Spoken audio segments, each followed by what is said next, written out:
गांव की कहानी। पीपल के नीचे की दुनिया। उत्तर भारत के एक छोटे से गांव आनंदपुर की मिट्टी कुछ अलग ही थी। यहाँ की हवाओं में एक सुकून था और सूरज की किरणें जैसे हर सुबह कुछ नया लेकर आती थी। इस गांव की पहचान थी वह पुराना पीपल का पेड़ जो पंचायत भवन के सामने गांव के बीचों बीच खड़ा था। इसकी छाया में बैठकर न जाने कितनी कहानियां जन्मी थीं। गांव का जीवन। आनंदपुर कोई बहुत बड़ा गांव नहीं था। मुश्किल से 200 घर होंगे। हर घर में कोई न कोई खेत में काम करता था। लोग सीधी सादी जिंदगी जीते थे, लेकिन चेहरे पर मुस्कान और दिल में सच्चाई लिए रहते थे। गांव में सुबह की शुरुआत होती थी मुर्गे की बांग से। महिलाएं चूल्हे पर रोटियां सेकती, बच्चे स्कूल की तैयारी में लग जाते और पुरुष अपने हैल बैल लेकर खेतों की ओर बढ़ जाते। खेतों में गेहूं की बालियां लहराती, सरसों के पीले फूल सूरज की रोशनी में चमकते और दूर तक फैले बागों से आम की खुशबू आती। गांव की गलियों में दोपहर के समय सन्नाटा होता, पर शाम को फिर से रौनक लौट आती। बच्चे गलियों में खेलते, बूढ़े पीपल के नीचे चौपाल लगाते और महिलाएं कुएं पर पानी भरते हुए अपनी बातों में मशगूल रहती। मुख्य पात्र अर्जुन। इस कहानी का नायक है अर्जुन, एक 14 साल का होशियार और समझदार लड़का। वह गांव के स्कूल में 8वीं कक्षा में पढ़ता था। उसका सपना था एक दिन बड़ा होकर शिक्षक बनना और गांव के हर बच्चे को पढ़ाना। वह कहता था, अगर हम अपने गांव को बदलना चाहते हैं तो सबसे पहले हमें शिक्षा लानी होगी।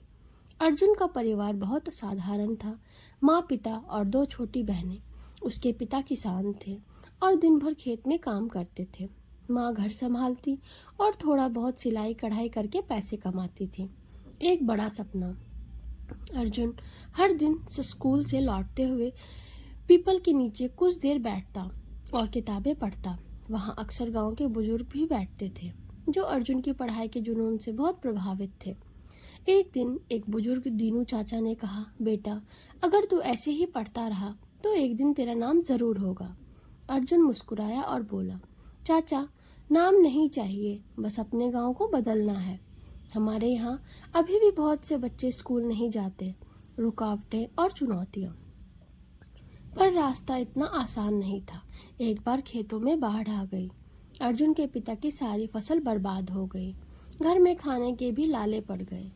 माँ ने अपनी सोने की चूड़ी बेचकर राशन का इंतजाम किया। अर्जुन को स्कूल छोड़ने की नौबत आ गई, लेकिन अर्जुन हार मानने वालों में से नहीं था। उसने गांव के छोटे बच्चों को पढ़ाना शुरू किया। शाम के समय उसी पीपल के नीचे बदले में कई परिवार उसे दूध, फल या रोटियां देने लगे। अर्जुन पढ़ता भी और पढ़ाता भी। धीरे धीरे उसका छोटा सा स्कूल बन गया। पीपल शिक्षा केंद्र। गांव वालों का सहयोग।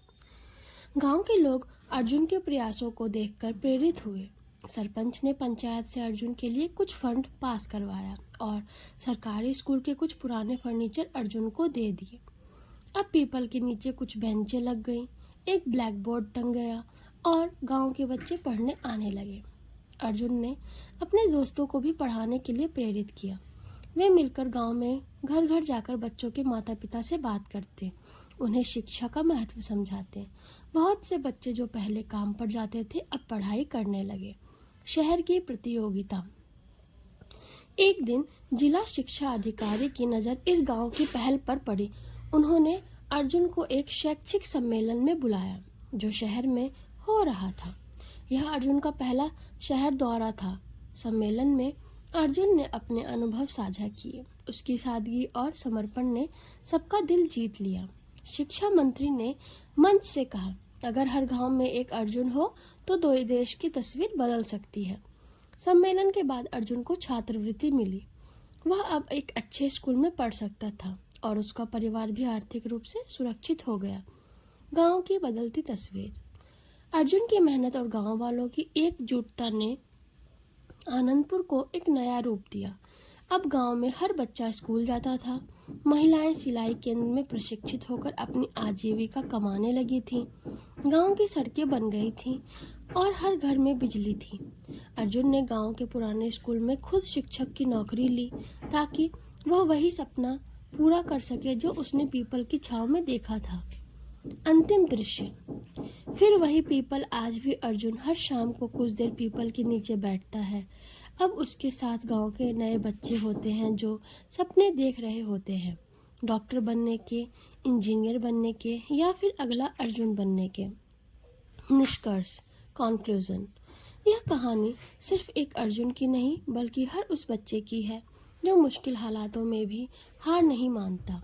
यह कहानी उस गांव की है जो अपने संसाधनों में सीमित होते हुए भी आगे बढ़ने का हौसला रखता है। यह कहानी बताती है कि परिवर्तन के लिए बड़ी ताकत नहीं बल्कि सच्चे इरादे चाहिए होते हैं। Thanks for watching.